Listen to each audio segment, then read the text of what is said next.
This is a message from the President of the Territorial Council of St. Martin.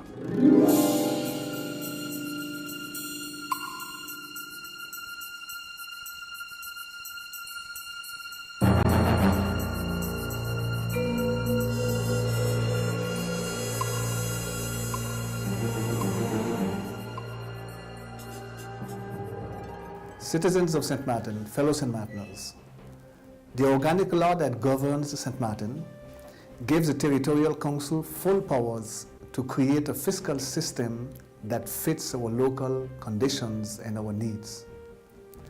It is our responsibility to create, suppress, or modify the tax laws, but it is the responsibility of the state services to collect said taxes and eventually sanction the bad payers.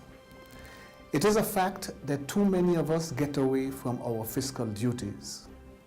This is why the fiscal burden is heavier on those who can't get away or on those who choose to play the fiscal game in all fairness. Maybe some of us are not conscious enough of the very pressing necessity that each contribution constitutes, however small or big it is. Maybe our addressing and numbering system is not up to par. Maybe the postal services can be improved. Maybe the files in the fiscal services are not up to date. Maybe some businesses and individuals are unknown to the services and choose to remain unknown. Whatever the case, I wish to stress on the fact that the collectivity renders great services to all of the inhabitants of St. Martin. Every individual benefits more or less from the services of the collectivity. And these services has a cost that can only be covered through the taxes and contributions that each of us make. Let me first state that taxes did not go up. It is false and unfair to say that this administration has augmented the fiscal pressure. Of course, the little that is requested from some of those who say that today is more than the nothing that they contributed yesterday. But I repeat, it is untrue to draw the conclusion that the collectivity has put heavier taxes on the people. Because if you paid income tax, the rate of income tax was reduced by 10%. If you paid profit tax, the rate was moved from 33% to 22%.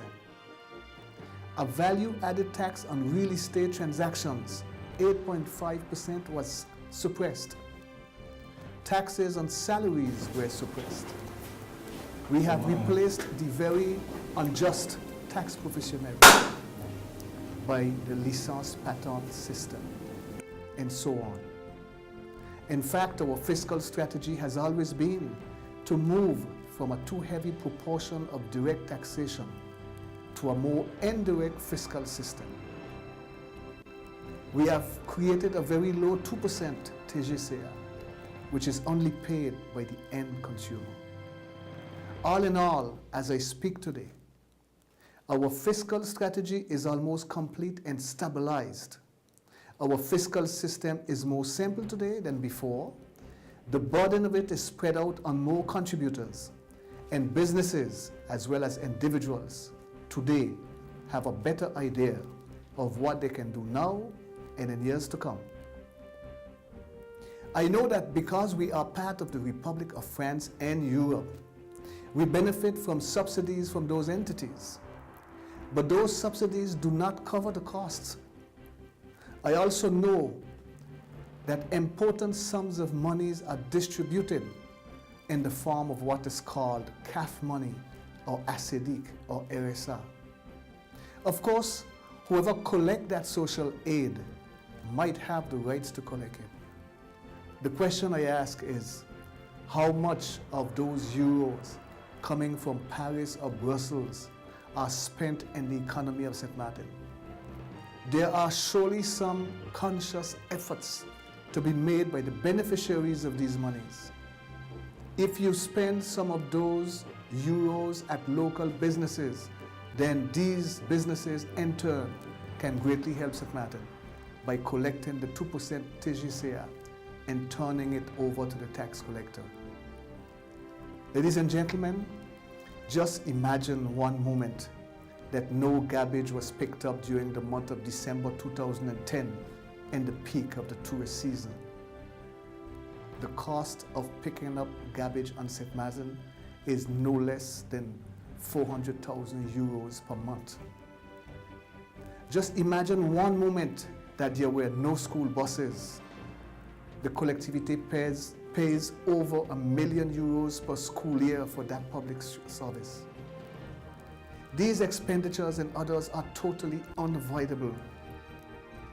We cannot not maintain and subsidize the 3 colleges and the lycée, or else we would have to close them down for security reasons. And I know that more needs to be done for those schools.